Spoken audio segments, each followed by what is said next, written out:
November Desember ini. Rasanya asik banget. Nah,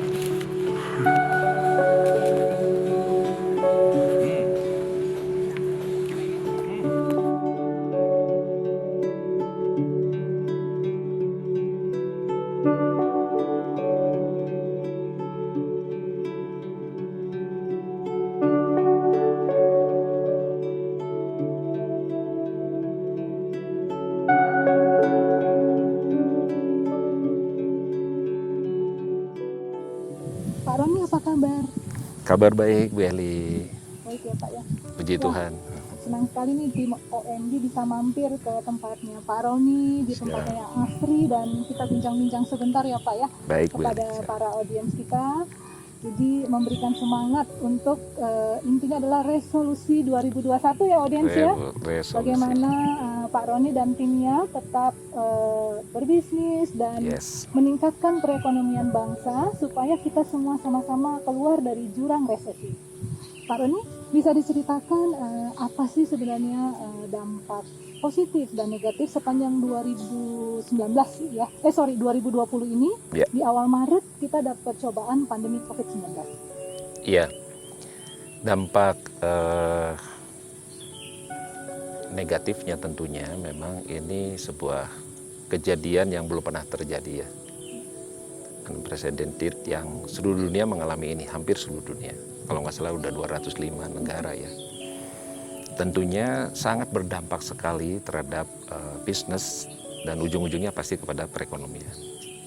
Itu yang memang terjadi. Yang memang terasa terjadi penurunan sekali itu pada bulan Maret belum seberapa. Ini untuk bisnis kami ya Bu Eli ya. Turun hanya sekitar 39%. Itu 32% di bulan Maret. Nah, April, Mei itu terasa sekali, terutama di April. Padahal itu menjelang Lebaran ya Pak? Betul. April itu turun kita 60%-an. Nah, Mei sudah mulai menggeliat lagi sampai hari ini. Jadi saya salut dengan pemerintah yang sekarang, di mana sudah melakukan yang sangat baik dan terbaik untuk bangsa ini. Saya melihat melalui pimpinan Presiden kita Bapak Joko Widodo beserta Wakil Presiden dan para menterinya, saya bangga ya melihat perjuangan mereka dalam keadaan sesulit apapun, Indonesia bisa jauh lebih baik dibandingkan negara lain. Nah, itu dampak negatifnya. Nah, dampak negatif yang lain juga saya lihat yang cukup prihatin. Saya coba ikut memantau, yang mengikuti beberapa rekan-rekan saya di Kadin dan beberapa di asosiasi-asosiasi. Yang cukup terdampak juga di UKM sebetulnya. UKM itu turunnya begitu drastis. Memang ada yang survive, yang bertahan, yang kreatif gitu ya. Tapi banyak juga yang terpuruk.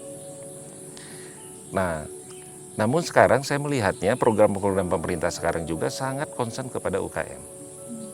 Nah, ini yang saya melihat ada tanda-tanda baik bulan ke bulan, khususnya saya memantau di bulan Agustus, September, Oktober ini sudah terlihat ada kenaikan, ada pertumbuhan.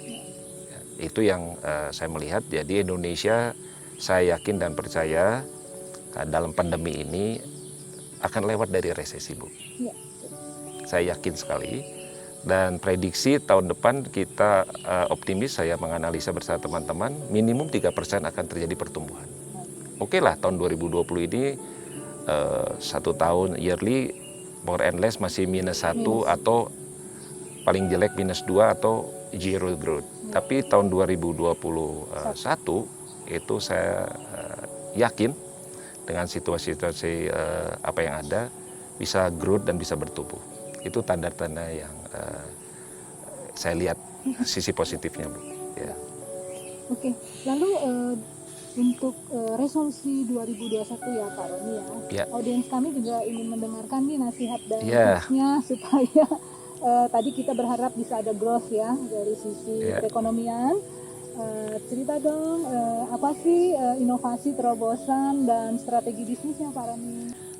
Kalau menurut hemat saya dan pengalaman yang apa yang sudah kita lakukan juga, tips saya yang pertama itu, satu, jangan pernah putus semangat. never give up. Badai pasti berlalu. Ini semua kalau menurut saya seizin Tuhan, seizin Yang Maha Kuasa. Jadi apa-apa yang seizin Tuhan, saya yakin percaya pasti ada hikmahnya. Dan pasti ada jalan keluarnya. Dan tanda-tanda jalan keluarnya itu, tanda-tanda baiknya sudah terlihat dari bulan ke bulan, dari waktu ke waktu. Jadi menurut saya tips saya yang pertama adalah never give up. Jangan menyerah. Tetap semangat. Itu tips saya yang pertama, Bu Eli. Ya. Tips kedua? Nah, tips kedua ya. Tadi ada pertama. Ya, banyak sih. Coba saya beri beberapa tips ya. Ya. Dalam situasi seperti ini, kalau menurut saya, istilah kita loh di Eiger itu, kita harus mencari sebuah terobosan yang crazy plus, yang gila gitu. Yang gila ya Pak ya. Tapi gila yang positif. Atau anak muda bilang sekarang harus savage gitu. Harus savage plus, ya. tapi savage-nya yang plus gitu. Nah ini memang tidak mudah. Kita harus keluar dari mindset, dari paradigma kita, cara kita berpikir, way of thinking kita, kebiasaan kita. Kita harus mulai shifting, mulai berubah. Tanpa kita shifting, tanpa kita mau berubah secara radikal, rasanya sulit untuk menghadapi situasi kondisi ini. Ya, benar. Itu pesan saya yang kedua. Savage. Oke. Gitu. Berarti milenial tidak boleh instan ya Pak. Yes. Harus kuat, harus Yes. Tidak cepat patah semangat. Dan untuk para milenial, saya juga merintis usaha saya juga. Saya itu generasi milenial juga. Saat saya merintis kan umur 18. 18. Saya juga startup. Waktu itu ya startup juga ya. Iya. Saya lulus STM waktu itu 79, umur saya 17 mau 18 tahun. Saya merintis ya memang jatuh bangun. Sampai hari ini juga saya mengalami up and down. Tapi percayalah itu sebuah proses. Bisnis itu up and down, nggak ada yang terus menanjak. Ya, tapi ikuti saja, ikuti, pelajari, evaluasi. Ya, kita tahu apa kurangnya, apa salahnya. Terus kita melakukan perbaikan-perbaikan dengan continuous improvement, ya kan? Dan mempunyai spirit of excellence. Saya yakin dan percaya, dan tentunya yang terakhir tips saya itu, andalkanlah Tuhan. Percayalah kepada Tuhan. Bersandar kepada Tuhan, Sang Pencipta langit dan bumi yang menciptakan kita. Karena kita diciptakan pasti ada tujuan, Bu Eli. Ya, benar. Ada rencana Tuhan. Gak mungkin salah. Ikuti saja, terus sampai ketemu apa yang menjadi purpose-nya Tuhan. Gitu. Pak Roni, ini kita berada di kediamannya Pak Roni ya. Ternyata dalam mencari inspirasi ya, terasa sekali di sini kita bisa lakukan ya Pak. Yeah. Dan ini bisa memberi inspirasi juga kepada audiens. Ternyata dalam membuat rumah, kita juga bisa membuat konsep yang ramah lingkungan ya. Yeah. Karena audiens sekalian di tahun selanjutnya kita harus berusaha ya Pak. Betul. Dan mendukung juga program CSR Bapak. Betul. Dan menginspirasi sesama lingkungan di sini supaya kita bisa mengatasi pencemaran. Bisa cerita Pak, rumah ini seperti apa nih ceritanya bisa sampai bagus dan indah? Iya, memang concern to sustainability, concern terhadap lingkungan itu sudah menjadi hati kita, Bu. Menjadi visi misinya, bagian dari visi misinya grup kita, BNB Group dan PT Gerindo.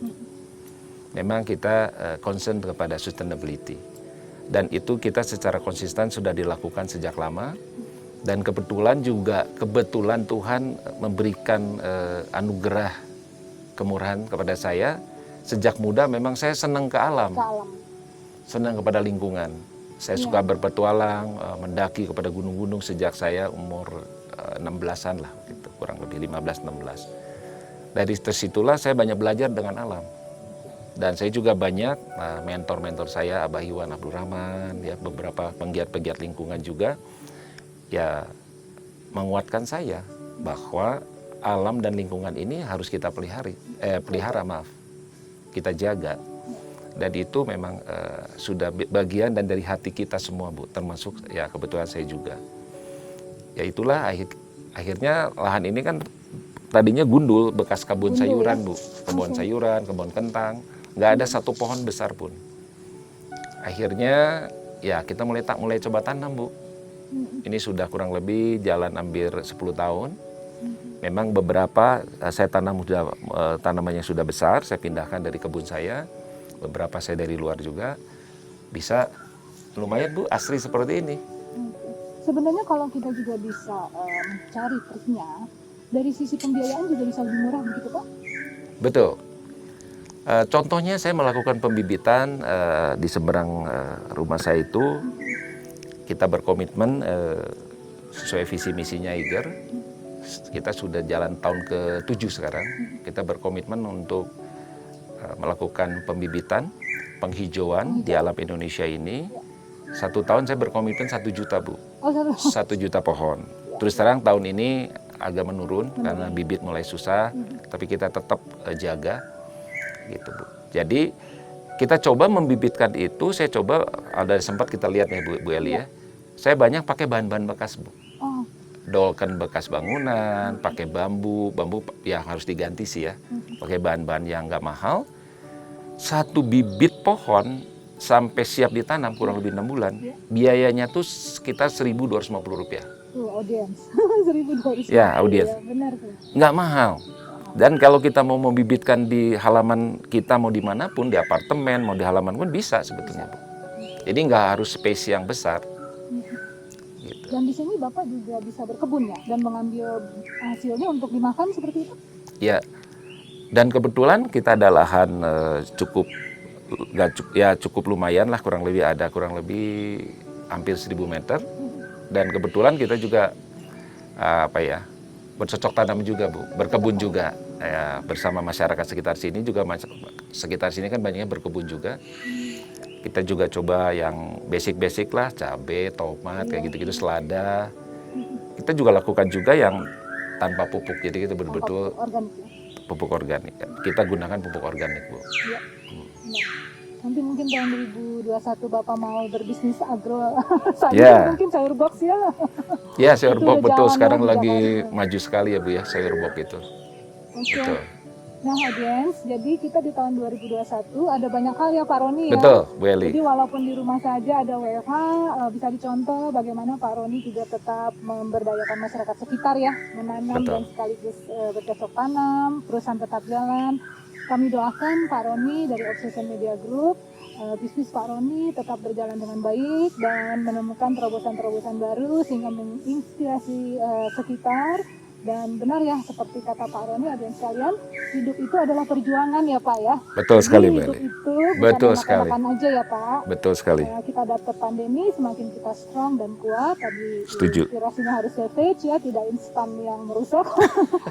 Demikian audiens perbincangan kita dengan Pak Roni. Semoga apa yang diceritakan beliau bisa menginspirasi kita semua. Terima kasih Pak Roni. Terima kasih Bu Eli. Dadah audiens.